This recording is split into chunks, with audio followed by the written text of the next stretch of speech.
On fait ce shiur donc de Kippour pour la protection de Yen Benim Ben Yehuda, de tous les Chayalim, qu'Hachem nous délivre Bezat Hashem rapidement. Alors, donc on était sur Kippour, la veille de Kippour. Alors on va faire rapidement les halachot de la veille de Kippour, toutes les mitzvot qu'on a la veille de Kippour. Donc il y a les caparotes qu'on a fait, qu'on a toute la semaine pour faire. On en a déjà parlé la dernière fois, on ne revient pas dessus. Et il y en a qui le font la veille de Kippour uniquement, pour être le plus proche en fait de la kapara du Yom Hadin. Mais il n'y a pas de... C'est toute la semaine où c'est possible et il n'y a pas de problème. Ce qui est de Atarat Nedarim, si on l'a fait à Rosh Hashanah, c'est pas la peine de le faire à Kippour. Atarat Nedarim, on le fait une fois par an, pas besoin de le faire à 10 jours d'intervalle. Sauf si on sait qu'on a rêvé de quelque chose de spécial ou quoi, ça vaut le coup. Mais sinon, pour les 10 jours d'intervalle qui ont Kippour Rosh Hashanah, il n'y a pas de raison de se prendre la tête à le faire deux fois, surtout que on va commencer Kippour justement avec aussi Atarat Nedarim, le Seder. Le Seder qui va me revenir le nom juste après. Très important à Kippour, la veille de Kippour, ça c'est primordial. Il y a deux mitzvahs d'Oraïta spéciales, donc de la Torah, qu'il n'y a que la veille de Kippour, qui est des Oraïta. La première, c'est de manger. On a une mitzvah de la Torah, alors c'est une marque locale, parce que c'est la Torah des Chachamim, la plupart pensent que c'est la Torah, parce qu'il y a écrit dans la Torah, et vous mangerez, et vous, Vetanut Nashotechem, Be'asiri, Bechodesh Hashevi. Donc il y a une fois il y a écrit le 10 du 7e du mois, c'est-à-dire Tishri, le 10 Tishri Kippour, et il y a ailleurs où c'est écrit Betishi, le 9. Chachamim disent quoi? C'est le 9, c'est le 10, c'est les deux. Réponse des Chachamim, en réalité c'est le 10. Et pourquoi c'est écrit pour le 9? Parce que le 9, quand tu manges, Hachem il te le compte comme si tu avais jeûné. Ça veut dire que le jeûne du 9, c'est de manger un maximum. Et c'est pour ça qu'on a une mitzvah d'Oraïta, de manger. Et manger, on sait que c'est avec du pain. Donc il faut au moins faire un vrai repas, un bon repas la veille de Kippour. L'habitude, il y en a plein. Il y en a qui font 7 repas, il y en a qui font, je sais pas, 18 repas. Chacun fait comme il veut. Mais en tout cas, de manger plus que d'habitude, au point que on a même le droit d'annuler une étude de Torah qui est Kavua, pour avoir le temps parce qu'un repas ça prend du temps, pour avoir le temps de faire ses repas. Donc ça, c'est la grande mitzvah qui n'existe que la veille de Yom Kippour, une mitzvah d'Oraïta, de manger.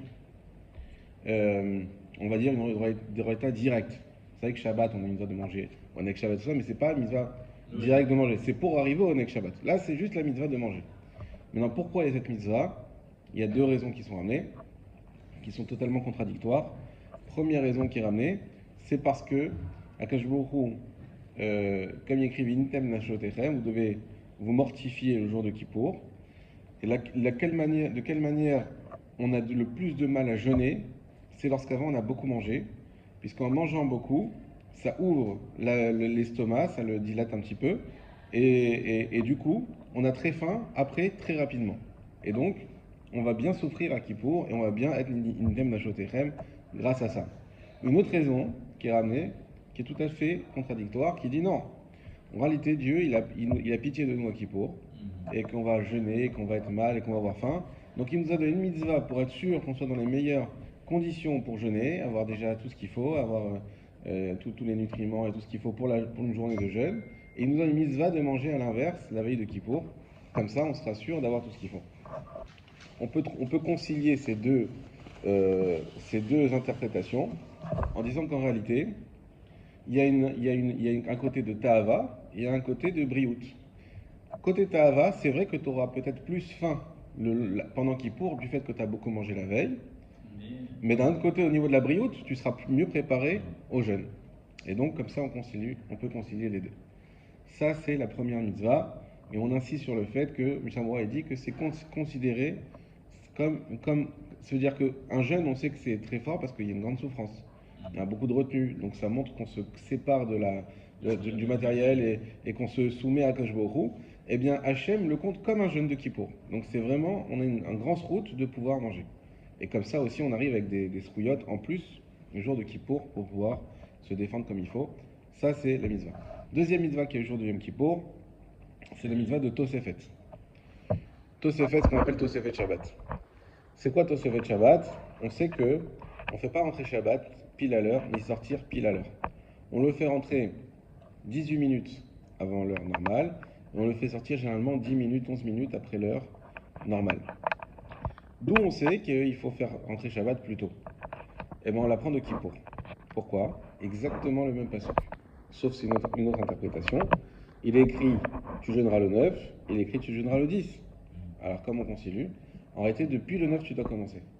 De là, on apprend ce qu'on appelle la Tosefet, c'est-à-dire de rajouter Michol à la Kodesh, de rajouter du jour qui n'est pas le jour lui-même, mais rajouter dessus du Kodesh, rajouter de la sainteté, et on rend Kodesh la fin de la veille de la fête. Et de là, les Chachamim par extension ont dit il y a cette mitzvah également le Shabbat. Mais d'où on l'apprend? On l'apprend de Yom Kippour.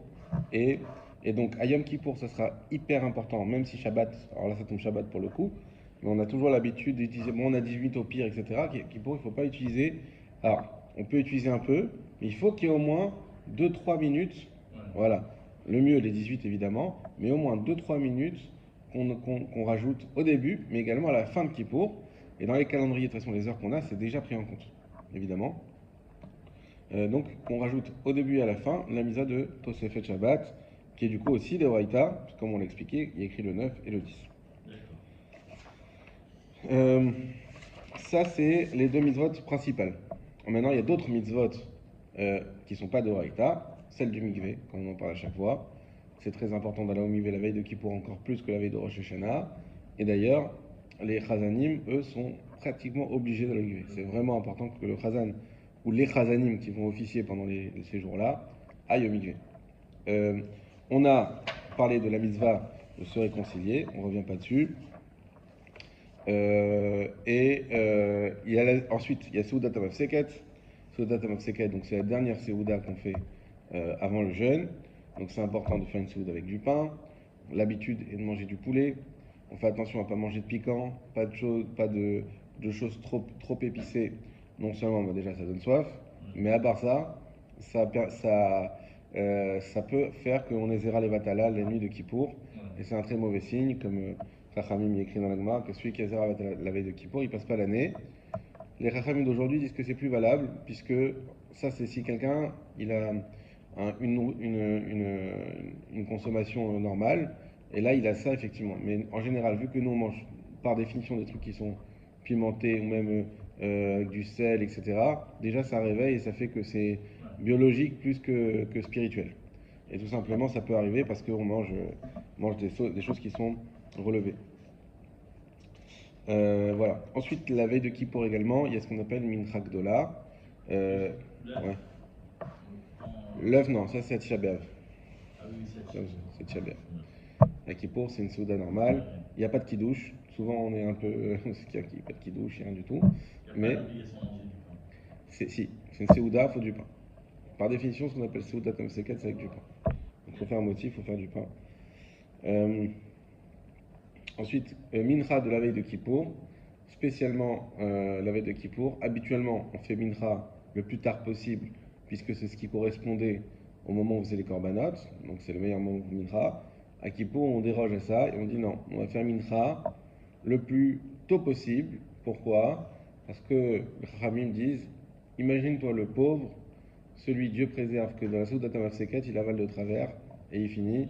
Ça veut dire qu'il va là-haut avec un paquet, une valise bien remplie de Averot Dieu préserve, parce qu'il n'a pas eu un Kippour, il est arrivé au maximum. Donc on dit on va lui donner déjà une capara avant, et c'est pour ça qu'il y a tout le seder dans Mincha, où on demande pardon, etc. Il y a comme dans la Midot de Kippour. Donc on a rajouté ça plus tôt, comme ça, les gens, Dieu préserve si quelqu'un il a quelque chose d'ici là, et bien déjà il a eu une capara. Également, j'oublie rien, on allume les nérotes à Yom Kippour. C'est une mitzvah de mettre aussi la table, même si on ne mange pas, de mettre une belle table avec une belle nappe blanche. Voilà. Le Shechianu qu'on fait, donc il y en a qui ont l'habitude de faire la bracha sur un nérot, d'autres non. Chacun fait son minag. Concernant Shechianu, normalement on ne le fait pas et on s'acquitte du Shechianu qui sera fait à la synagogue. Alors, si une femme ne va pas à la synagogue, elle peut faire Shechianu.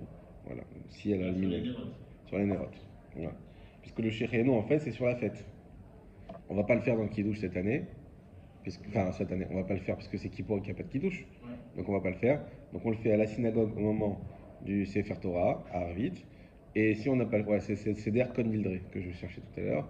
C'est Der Kol Nidre. Neder, c'est qu'on annule, on annule les Nedarim. C'est Atarat Nedarim, tout simplement. Donc on le fait de toute manière à Arvit. Et donc pendant le Sefer Torah de Kol Nidre, on va faire la Wacha Shechianu, on va quitter la fête. Les femmes qui ne sont pas là peuvent faire à la maison avec les nérotes. Le mikvé, on en a parlé. Il y en a qui ont l'habitude aussi de faire Malkout, les Chabad notamment, Shiat Amecha, ils font avec le